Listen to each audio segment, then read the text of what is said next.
Assalamualaikum warahmatullahi wabarakatuh dan selamat tengah hari. Terima kasih pengurusi dari panel tuan-tuan dan puan-puan. Saya hanya ingin menyentuh perkara yang telah disentuh banyak kali di tempat yang lain tentang sistem sokongan dalam undi 18. Sistem sokongan itu banyak. Ada pendidikan, ada pentadbiran. Kalau dari sudut pentadbiran, SPR akan selesaikan. Dari sudut undang-undang, ahli parlimen kita selesaikan. Dari sudut kewangan, kerajaan akan selesaikan. Sistem sokongan pendidikan, Kementerian Pendidikan akan selesaikan. Sistem sokongan budaya, barangkali kita kena buat forum yang lain. Saya cuma ingin sentuh tentang sistem sokongan pendidikan. Tadi telah disebut tentang kurikulum. Apa masalah kita di Malaysia dengan sistem pendidikan kita? Kita telah menukar kerajaan daripada 60 tahun dahulu kepada kerajaan baru, tapi sistem pendidikan kita tak boleh tukar serentak, tak boleh. Dia memakan waktu, dasar dan sebagainya. Kita bandingkan dengan negara jiran kita di seluruh Asia Tenggara. Hanya satu negara sahaja yang kekalkan 21, iaitu Singapura. Indonesia bawah pada kita 17, yang lain 18. Dalam kita buat perbandingan dengan negara lain tentang pendidikan demokrasi dan sebagainya, kita harus memahami sejarah, budaya, masyarakat mereka. Tidak sama dengan kita. Misalnya kalau kita pergi ke Indonesia, mereka bangga jadi orang Indonesia. 17 Ogos yang lalu adalah hari kemerdekaan mereka. Mereka sambut 1 bulan dengan penuh kebanggaan. Pergilah ke Jakarta, ke Medan dan sebagainya. Kita ni lusa kalau kita merdeka. Ada suasana itu di Malaysia? Tidak ada. Kita pergi ke Thailand, ada suasana itu. Kita pergi ke Turki, bendera jatuh, saya tengok anak kecil ambil bendera letak di dada. Itu belajar daripada mana? Kita tidak ada unsur itu di sini. Saya cuma nak bercakap bukan soal mengundi 18 pilihan raya. Itu SPR pasti akan selesaikan. Kita nak bercakap lebih besar pada itu tentang kesedaran. Apabila dia sedar, barulah dia mengundi. Dan sedar itu bukan hanya sekadar mengundi, sedar dan sayang kepada negara. Kesedaran itu hanya datang melalui pendidikan yang baik. Dan pendidikan datang melalui kurikulum dan persekitaran sekolah yang baik. Dalam pendidikan dia ada dua. Sebagus mana pun seorang pensyarah universiti, tapi kalau kurikulum didesain dengan cara yang salah, dia akan fail. Sebagus mana pun kurikulum dibuat, tapi cikgu itu tak pandai mengajar, dia juga fail. Dia kena ada dua-dua. Sama seperti orang berjudi lah. Walaupun dia pandai, tapi kalau dapat daun yang tak bagus, dia tak akan menang. Tapi kalau lebih kurang begitu. Baik, kita akan tengok tentang kurikulum kita sedikit. Dan kita berterima kasih pada kementerian proaktif membuat perkara-perkara begini. Dan saya fikir ini peringkat permulaan kita dan barangkali banyak lagi akan diubah pada masa hadapan. Pendidikan sivik itu lebih kepada amali. Kalau tak salah saya, seperti disebut tadi, dia merentas. Dia bukan maksud dalam pendidikan sivik itu dia ajar semua benda, tidak. Dia merentas kurikulum. Dia pergi ke pendidikan Islam, dia pergi ke pendidikan moral, dia pergi ke sejarah, dia pergi ke bahasa Inggeris kalau tak salah saya, satu lagi dan sebagainya. 5 semuanya. Bahasa Melayu, pendidikan Islam, sejarah, pendidikan moral dan bahasa Inggeris. Itu sekitar 60 jam disebut sebagai literasi sivik dalam kelas. Ada satu lagi, dia buat amali di luar bilik darjah, iaitu 30 jam seperti disebut tadilah, badan beruniform, kurikulum dan sebagainya. Saya tak nak sentuh yang itu. Saya nak sentuh kesedaran datang melalui pengetahuan yang sedia ada. Apa pengetahuan kita, masalah kita? Masalah kita adalah kita tidak memahami bangsa ini, negara ini kita nak bagaimana. Orang Cina nak macam ni, melalui sekolah mereka. Orang Melayu nak macam ni, melalui sekolah mereka. Sekolah mereka pun banyak pula. Sekolah agama rakyat, sekolah Arab, sekolah Inggeris. Lain dia punya makna. So kita kena sepunyakan itu, meminjam kata-kata Profesor Datuk Samsul Amri, sepunyakan nilai itu dulu dalam kurikulum kita. Yang paling bagus saya tengok adalah di tingkatan 6 pengajar am. Subjek yang sangat baik. Saya bawa kurikulumnya dan ada pada simpanan urus dia kalau siapa yang di luar daripada bidang pendidikan nak tengok kurikulumnya. Tapi masalah tingkatan 6 ni, budak yang 18 tahun yang memang dah cerdik. Kita nak bermula dengan tingkatan 4 dan tingkatan 5. Kita nak lebih awal. Ini cuma idealistik sahaja. barangkali pada 10 tahun lagi bila kita bersedia, barangkali kita kena design satu kurikulum baru untuk mengajar Malaysia merentasi semua. Itu namanya, tak kisahlah nama apa, pengajar am itu diturunkan ke tingkatan 4 dan tingkatan 5. Barangkali 10 tahun lagi. Kerana sekarang kementerian dah terlalu padat dia punya kurikulum, dia tak boleh lagi nak disumbat di situ. Kenapa diletakkan dalam sejarah tadi? Kerana sejarah itu mata pelajaran wajib di sekolah. Wajib untuk semua orang. Kita faham itu. Tetapi untuk sejarah saja tidak cukup. Kerana harus ajar kenegaraan dalam bentuk yang lain. Di Indonesia, saya jadi visiting di beberapa buah universiti mereka. Saya sangat terkejut. Dia ada mata kuliah pendidikan politik dan demokrasi. Saya kata, nak mengajar apa? Kita mengajar benda ni lah. Dia panggil SMA, sekolah menengah atas. Tingkatan 4, tingkatan 5. Dia dah ajar di sekolah. Kita bukanlah nak tiru mereka 100% kerana budaya mereka berbeza. Maksudnya, kurikulum tu kena ada. Kita tengok sedikit apakah yang dimaksudkan dengan kurikulum untuk semua perkara supaya kita nilai kita sama. Paling kurang dalam konteks pendaftaran pengundian mengundi 18, saya yakin SPR akan sesahkan ini. Kerana kita teknologi semakin baik, kewangan kita semakin baik. Settle, jangan risau pasal SPR 18 ke, kita akan mengundi lebih baik. Saya nak tengok di sebalik itu. Baik, di Indonesia kita berbeza sedikit. Di Malaysia ni pendidikan sivik moral itu cuma ada 2 universiti yang ditawarkan dan kurikulum kita berbeza dengan mereka. Di Indonesia pendidikan moral itu tidak ada. Dia masuk dalam pendidikan kenegaraan dan hukum. Dia balance sekali dengan law. Betul dia atas kan tak? Dia belajar law, dia belajar etika sekali. Dan satu lagi 30% Pancasila.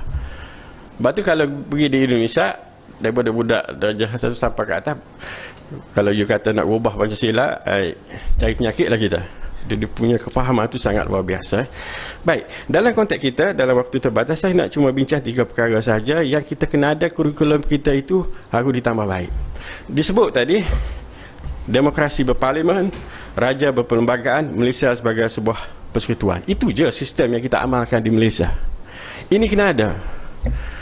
Demokrasi berparlimen, supaya pelajar kita tahu kita ni demokrasi berparlimen. Kita bukan pilih Perdana Menteri, kita pilih wakil rakyat. Wakil rakyat yang benar, parti benar 2/3 akan pilih Perdana Menteri. Itu sistem kita.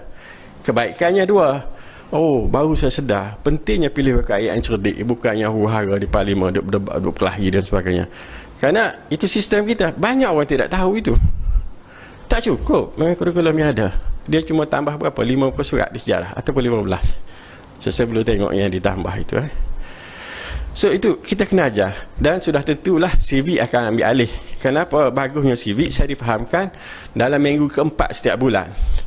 Minggu keempat dalam mata pelajaran pendidikan CV setiap bulan akan ada aktiviti. Maksudnya dia boleh buatlah aktiviti seperti disebut tadi, memilih buat simulasi pilihan raya, begitu begini dan sebagainya. Itu pasti berlaku. Tapi kurikulum itu kena ada. Kerana banyak orang tidak faham Malaysia mengamalkan demokrasi parlimen. Dan jangan sekali kita sebagai pembuat dasar kita menganggap semua orang faham. Tak boleh. Saya di UPSI kita design beberapa, kita faham sangatlah kerana kita yang design kurikulum. Cikgu kan dari kita kan. Kami ada satu jabatan kami, kita ada jabatan pengajar kewargaan kemasyarakatan. Kita tawarkan ijazah sarjana muda pengajar Malaysia. Ke sekolah tu mereka mengajar pengajar am. Kita design Malaysia dalam satu paper. Di sekolah juga mereka, di universiti juga mereka ada beberapa paper wajib yang diambil oleh semua orang. Pengajar kenegaraan, pengajar Malaysia, hubungan etnik telah dibatalkan oleh kerajaan bulan 9 ni, digantikan dengan paper baru. Maksudnya yang peringkat universiti itu settle. Kita tak settle di peringkat bawah ini. Baik, paper pengajar satu masalahnya adalah tidak semua pelajar pergi ke tingkatan 6. 4, 5 matrikulasi masuk universiti. Kalau yang sempat masuk universiti, kalau ada big data, kita nak tengok berapa yang tak masuk universiti. Tingkatan 5 hilang. Itu sangat penting. Dahulu kita ada PLKN, boleh ditumpang di situ. Memang PLKN ni ada kelemahannya banyak. Saya terlibat dalam buat kurikulum. Kadang-kadang bayar, kadang-kadang tidak. Kita faham itu. Sekarang kita baiki itu. Ada rasuah baiki, ada pembayaran baiki, tapi programnya baik. Kerana kita tidak ada program di luar daripada, saya ini cuma nak cakap di luar daripada sekolah. Kerana di sekolah kita tak boleh nak masuk dah paper. Saya dah semak. Kami dah semak beberapa kali, tak boleh dah nak masuk paper di Kementerian Pendidikan. Kerana dia dah padat. Kalau tidak, budak akan jadi, pelajar akan jadi muntah. Banyak sangat. Ini bagi saya, apa yang dibuat oleh kementerian itu dah cukup baik peringkat awal. Nanti kita baikilah dari semasa ke semasa. So tentang demokrasi parlimen itu kena di. Yang kedua tentang raja perlembagaan. Kenapa huru-hara masyarakat kita? Kadang-kadang dia belasah sistem raja-raja. Memanglah dia belasah, kalau dia faham, dia tahu sedikit undang-undang, ada benda yang boleh kritik, ada benda yang tak boleh kritik. Isu sekarang itu kita kena faham itu. Tidak ada dalam kurikulum kita itu. Dan yang terakhir adalah Malaysia sebagai sebuah persekutuan. Itu kena ajar. Kami survey di kalangan wakil rakyat, Malaysia sebagai sebuah persekutuan, jawapannya fail. Wakil rakyat fail. Dia tak faham persekutuan itu apa. Kuasa ni kuasa siapa, Dr. Azmi? Oh, ini kuasa tak tahu, anak ni kuasa negeri kot. Dia tak faham macam mana dia wakil rakyat. Itu wakil rakyat itu pembuat dasar. Jadi tiga ni kita fail.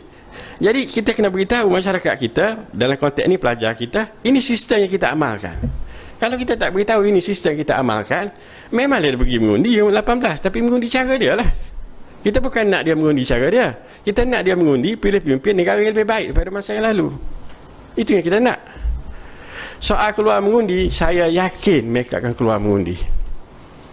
Dengan sistem teknologi maklumat multimedia yang ada, kempen yang lebih baik, dia akan keluar. Cuma kita nak dia keluar dan dia memahami proses pembentukan negara Malaysia ni pada peringkat awal supaya negara kita tidak runtuh. Itu yang kita nak. Baik, kerana saya harap pihak kementerian kalau boleh pada besok-besok nanti, kalau boleh design khusus seperti pengajaran itu diturunkan ke tingkatan 4 dan 5 dengan segala perubahan 10 tahun lagi, mungkin kita boleh fikirkan. Baik, bagaimana yang perlu sekarang? Kerana masa kita dah tak ada, yang perlu sekarang kita akan ada modul di luar pada sistem pendidikan. Modul di luar pada sekolah. Pihak kerajaan negeri, pihak ahli parlimen, pihak daerah harus ada modul sendiri untuk menyedarkan masyarakat, terutamanya pelajar-pelajar sekolah. Tak cukup dengan sekolah. Dan modul itu boleh diambil lah di mana-mana. Saya cuma ambil 1 minit. Saya mengikuti training 14 hari di sebuah negara. Bagaimana mereka menanamkan semangat kesedaran. Dia gabungkan antara amali dengan kesedaran sejarah mereka. Sebab itu mereka sayang betul pada negara kita. Kita tidak ada. Kita tak payah ambil contoh lainlah. Kita tengok contoh kita ni musim hari kemerdekaan. Ida pun tak ada bendera di bawah tadi kan? Ada Anwar? Ada. Itu contoh. Ini betul, ini satu contoh hari kemerdekaan saja. Dan kalau kita nak bincang ni panjang, kenapa jadi begini? Selesaikan ini dulu. Kita bina negara kita biar punya makna sepunya. Dalam pinjam bahasa Profesor Datuk Samsul Amri, bangsa idaman kita tu kita selaraskan dan kita, inilah bangsa kita nak. Negara yang kita nak macam ni, biar semua orang. Sebab tu di Indonesia Prabowo dengan Jokowi berkelahi. Lepas pilihan raya, okey je. Kerana mereka faham, oh ini Indonesia. Indonesia lebih besar daripada parti yang mereka punya. Kita tak ada benda tu. So setakat ini saja, hanya sekadar ini dan saya harap sangat bagi yang berminat boleh tengok kurikulum pengajaran tu. Saya fikir itu sangat baik. Cuma kita tak boleh salahkan kementerian kerana mereka dah terlalu padat dan kita pada masa akan datang pembuat dasar memikirkan secara serius. Kita ajar Malaysia secara keseluruhannya, bukan secara terpisah-pisah. Kalau tidak kita akan jadi seperti sekarang juga. Sekian, wabillahi taufiq wal hidayah. Assalamualaikum warahmatullahi wabarakatuh. Terima kasih ucapkan kepada Dr. Azlan.